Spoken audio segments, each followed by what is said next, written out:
আন্তরিক শুভেচ্ছা ভালোবাসা চাচা ভাইপো নার্সারি থেকে ফের একটি ভিডিও নিয়ে দর্শক বন্ধুদের সামনে হাজির হলাম।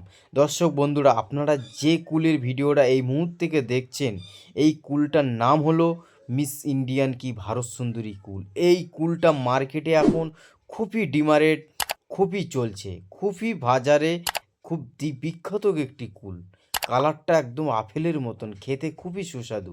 এই মাদার প্লান থেকে আমাদের চারা প্রচুর স্টক আছে। আপনারা কন্ট্যাক্ট স্ক্রিন নাম্বারটা নিয়ে আপনারা ফোন করতে পারেন, আপনারা এখানে আসতে পারেন, দেখতেও পারেন, দেখে শুনে কুলের চারা এসে লিজাতেও পারেন। মাদার প্লান থেকে কুল খেয়ে আপনারা কুলের চারাও লিজাতেও পারেন। আমাদের কাছে টোটাল চারা আমাদের মাদার প্লান থেকে প্রোডাক্ট তৈরি করা হয়। তাই দর্শক বন্ধুদেরকে ভালোবাসা রইল। সামনে নেক্সট লং ভিডিও থাকছে কুলের, আপনারা ততক্ষণ আমাদের পাশে থেকে সাপোর্ট লাইক করবেন। আন্তরিক শুভেচ্ছা ভালোবাসা চাচা ভাইপো নার্সারি থেকে। ধন্যবাদ দর্শক বন্ধুদেরকে।